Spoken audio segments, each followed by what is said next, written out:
Good morning दोस्तों, कैसे आप? मुझे ऐसा है कि आप सभी अच्छे होंगे।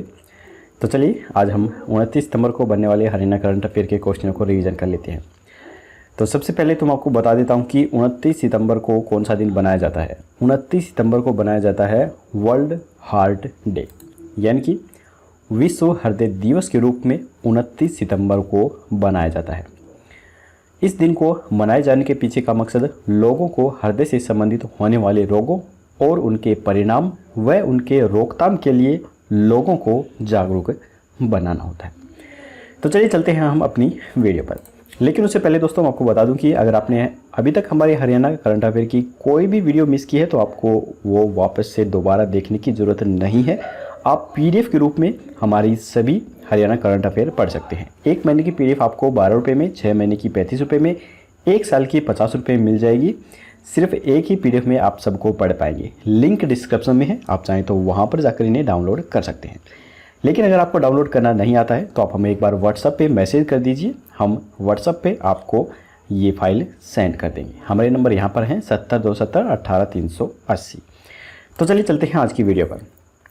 प्रदेश की किस प्रसिद्ध पर्वतारोही ने उत्तराखंड की 2 पहाड़ियों पर चढ़ने का फैसला लिया है?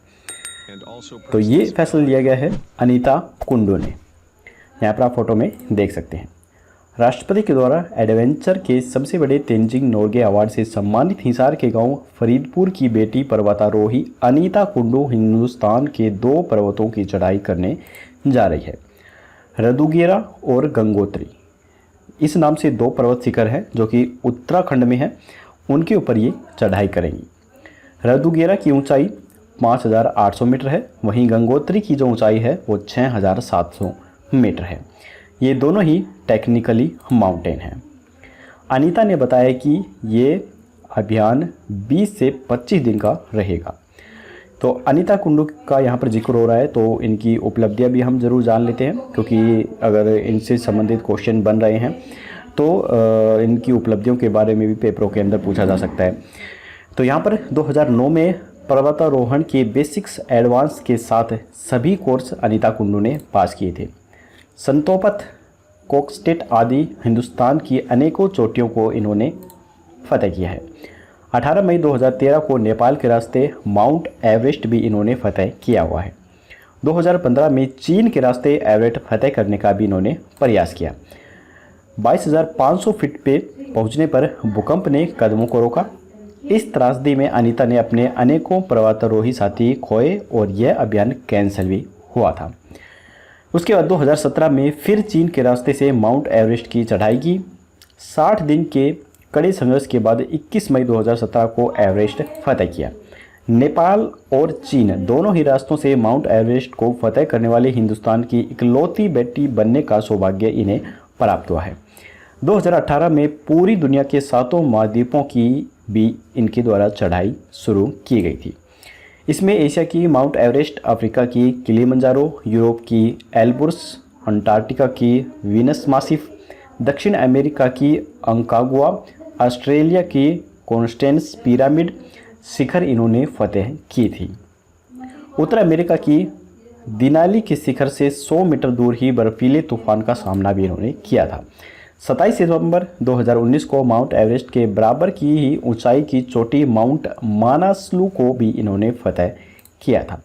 अनीता कुंडू के सभी अभियानों पर करोड़ों रुपए खर्च आता है। ये सभी राज्यसभा सांसद आर.के. सिन्हा की कंपनी SIS उठाती है, क्योंकि सिन्हा ने अनीता को अपनी बेटी के रूप में अडॉप्ट किया हुआ है।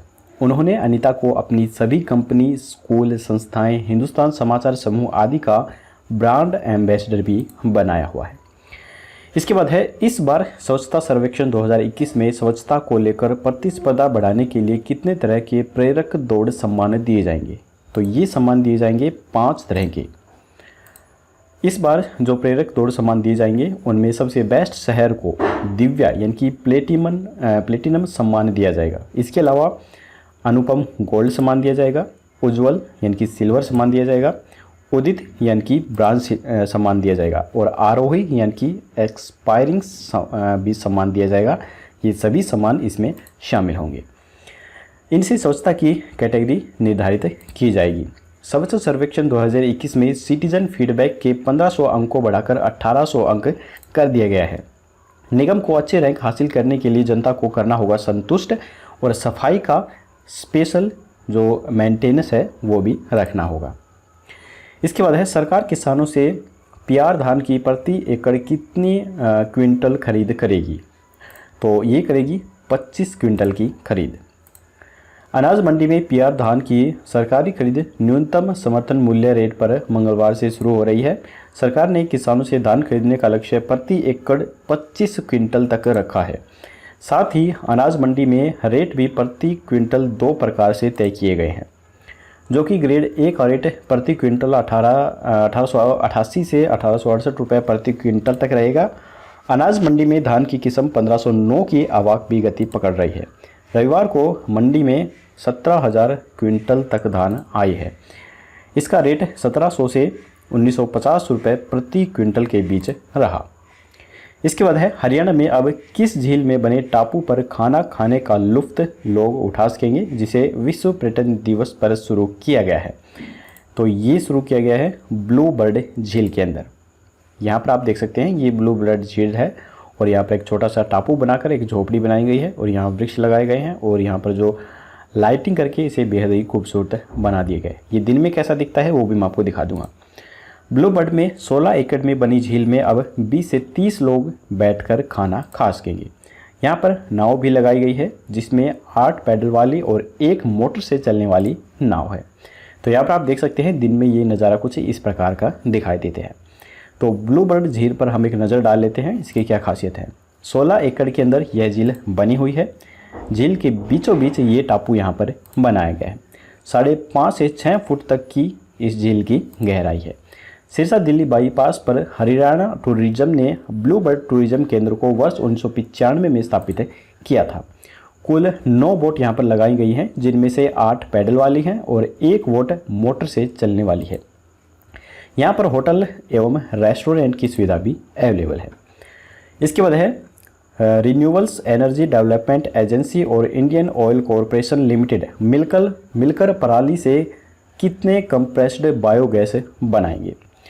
इसका उत्तर जानने से पहले दोस्तों मैं आपको बता दूं कि अगर आपको हमारी वीडियो पसंद आ रही है तो प्लीज़ हमारी इस वीडियो को एक लाइक ज़रूर कर दीजिए और अगर आप हमारे चैनल पर पहली बार आए हैं तो चैनल को सब्सक्राइब करके घंटे पर ऑल नोटिफिकेशन ज़रूर क्लिक कीजिए ताकि आने वाली लेटेस्ट वीडियो है वो आपको सबसे पहले मिल सके। तो इसका आंसर है 200 CBG प्लांट। पहले चरण में 66 कंपनियों को प्लांट लगाने की मंजूरी दी गई है। प्रदेश में हर साल धान के सीजन में करीब 60 लाख मीट्रिक टन पराली निकलती है। इसमें से 30 लाख फसली अवशेषों का निस्तारण खेतों में ही हो जाता है।